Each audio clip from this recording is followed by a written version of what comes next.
들어보신 노래죠? 요즘에 늙어가게 망신살 뻗치신 조영남 씨께서 제비라는 노래로 개사해서 부르셔가지고 많은 한국인들의 사랑을 받았던 노래인데요. 이 원래는 그 노래가 이 멕시코 전쟁에서 지고 돌아가면서 이제 나는 갈 곳을 잃었구나, 이런 내용의 아주 슬픈 노래입니다. 이 멕시코 분들, 제가 지금 좀 전에 맥작이라는 이야기를 LA 사시는 한인분들 흉을 보려고 하는 얘기가 아니고요. 각 여행을 다니면서 제가 원래 여행을 굉장히 좋아했어요. 원래부터 이 직업을 가지기 전에. 그래서 너무 여행 다니는 걸 좋아해서 미국에 뭐 안 다녀본 데가 거의 없고요. 너무 돌아다니는 걸 좋아하니까 어떤 직장 생활 하기가 상당히 어렵고 여러 가지 문제가 많이 나서, 사실은 제가 저희 남편한테 좋아하는 걸 하고 살자 해서 시작된 게 저희 럭키 관광입니다. 그래서 제가 그때부터 좋아하는 걸 하고 살고 싶어서 했는데 그 전에 관광버스를 한 번도 타본 적이 없는 거예요. 그래서 그때부터 많은 공부를 해서 손님들한테, 제가 여행을 다닐 때는 그냥 지나다니면서 아름답고 내 눈에 보기에 좋으면 그냥 좋았어요. 그걸로 끝인데, 손님들을 모시고 다녀야 되면서 여기 너무 멋있죠, 이렇게 한마디 할 수는 없기 때문에 많은 공부를 하게 됩니다. 그 공부를 하게 되면서 저 스스로 굉장히 반성을 하게 된 부분이 많아요. 얼마나 나쁜 선입견들을 가지고 내가 다른 사람들을 봐왔는가, 내가 그들의 역사를 몰랐기 때문에 그들을 이해하지 못해서 그들을 업신여기고 그들을 나보다 못하고 생각했던 것은 아닌가, 이런 반성들을 굉장히 많이 하게 됐습니다. 또 특히 우리가 이제 내일도 제가 말씀을 드릴 건데요, 우리가 미국 땅에 사는 한은 사실은 인디안의 땅을 빼앗아 사는 이 미국에 살고 있기 때문에 인디안에 대한 올바른 생각을 가지는 것도 참 중요한데, 제가 공부를 하다 보니까 제가 역사 공부를 하기 전에 알고 있었던 인디안들은 그냥 제가 어린 시절에 보았던 서구 영화 속에 존 웨인 아저씨 같은 내용으로 인디안들을 평가하고 있다는 걸 알게 됐습니다.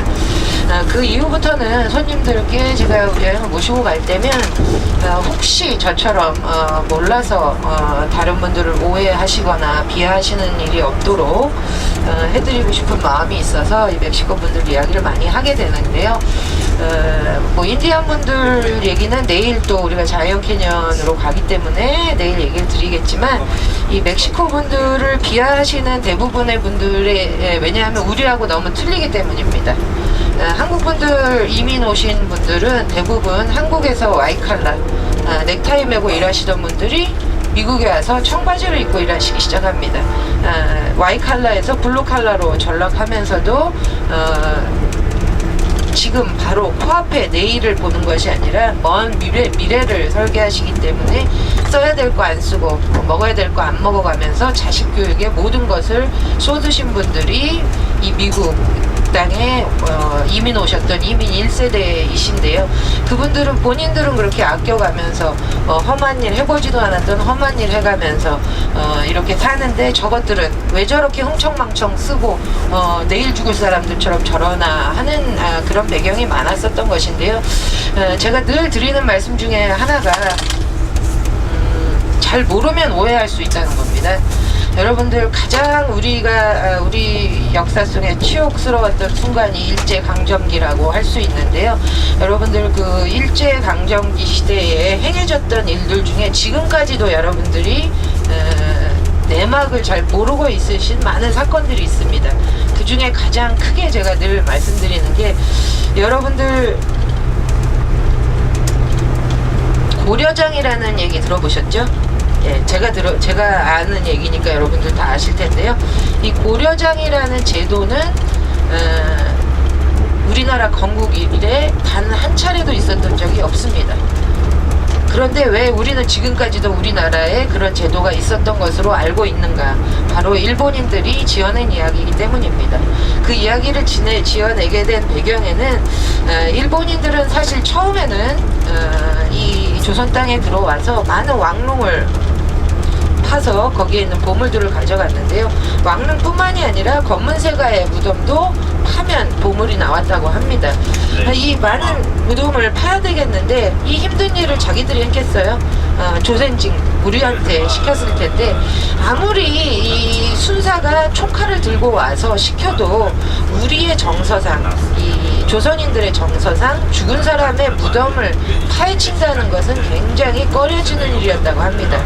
그래서 순사들이 와서 아무리 때리고 총칼로 위협을 해도 하지 않겠다고 하는 인부들이 많았대요. 그러자 일본인들이 생각해낸 겁니다. 어떻게 하면 이것들을 일을 시켜서 저걸 파괴할 수 있지? 라고 생각을 하다 보니까 어떤 이야기가 나왔냐? 야, 이 무덤은 가서 파도 돼. 너 저기 묻혀있는 놈이 어떤 놈인 줄 아느냐? 저기 묻혀있는 놈은 지 부모가 늙어서 병이 드니까 지게 지고 산에 가서 버리고 온 놈이야. 그런 놈이 묻혀있는 곳이니까 파도 돼 하고 시켜봤답니다. 그랬더니 이 순진한 한국 조선인들이 그러면 파도 되는 건가 해서 그 말을 듣기 시작했다는 것이죠. 그 말이 먹혀들기 시작하자 일본인들은 간교하게 또 다른 생각을 합니다.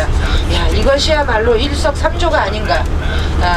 이 도구를 하지 않으려는 조선인 인부들을 움직여서 도구를 시킬 수 있고, 둘째는 이들에게 우리는 그것밖에 안 되는 민족의 후손이라는 모멸감을 심어줄 수 있고, 자기들은 보물을 쉽게 가질 수 있으니 얼마나 좋은 일인가 해서 이 이야기를 마치 사실처럼 더 크게 부풀려서 우리나라에 그러한 제도가 있었던 시대가 있었던 것인 마냥 이야기를 지어내기 시작했던 것입니다. 그런데 지금도 제가 관광 다닐 때 이 얘기가 나와서 드리면 버스에서 깜짝 놀라시는 손님들이 많으세요. 몰랐다고 이때까지 그런 진짜로 우리나라에 고려장이라는 제도가 있었는 줄 알았는데 오늘 처음 알았다는 분들도 적지 않으시기 때문에 제가 드리고 싶은 말씀은 무엇이냐 하면, 그리고 일본인들은 우리 조선은 가장 늦게 외국 문물을 받아들인 나라입니다. 이 대원군의 세국 정책으로 인해서 그러니까 서양인들이 우리를 알 방법이 없었던 거예요. 문을 열어주지 않으니까 도대체 저 하얀 옷을 입고 다니는 저 조선 사람들은 어떤 사람들인가 많이 궁금했지만 말도 통하지 않았고 알려주는 사람도 없었기 때문에 이 사람들이 판단할 수 있는 거는 제3자의 이야기를 듣고 조선인들을 판단하는 것밖에 없었다고 합니다. 자, 여러분들, 제가 늘 드리는 말씀인데요. 한국분들은 너무 보수적인 교육을 받고 가정교육을 받고 자라납니다. 여러분들 식사하실 때 입 벌리지 말고 먹으라는 얘기를 어머니들한테 배우셨죠? 저도 그랬거든요. 왜냐하면 입 벌리고 먹으면 상대방이 보면 더러우니까 입을 꼭 다물고 밥을 먹는 것이 식사 예절이라고 저희 어머니에게 배웠습니다. 그런데 그것을 일본인들은 책에 어떻게 기술을 하고 있느냐 하면, 조선인들은 돼지같이 먹는 것을 밝히는 민족이다. 이들은 식사 시간에 말을 한마디도 하지 않는다. 그 이유는 내가 말을 하는 동안 상대방이 한 입이라도 더 먹을 것을 두려워하여 서로 간에 말 한마디 하지 않고 입을 꾹 다물고 돼지처럼 밥을 먹는 민족이다라고 서술하고 있고, 그런 내용의 책들이 아직도 전 세계 도서관들에 있습니다. 그것을 본 외국인들은 우리를 그렇게 그런 사람으로, 그런 민족으로 판단을 할 수밖에 없었다는 것이죠. 그래서 우리는 독립을 해서 지금 제가 늘 다음 주에 또 많은 청소년들이 오는데요.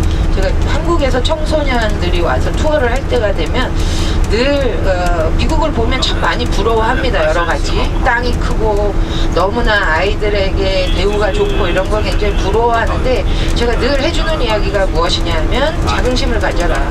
그렇게 작은 나라에서, 그것도 반으로 갈라진 나라에서 만든 제품들이 세계적으로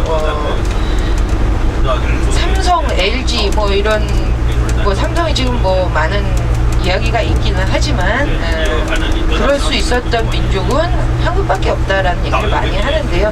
우리가 독립을 했기 때문에 지금 이렇게 살고 있는 것이지, 아마 지금도 우리가 일본의 속국으로 만약에 살고 있었다면 우리도 그들처럼 희망을 가질 수 없는 절망이, 끝을 모르는 절망이 장시간 오래될 때는 사람은 꿈을 꿀 수 없는 처지가 된다고 합니다.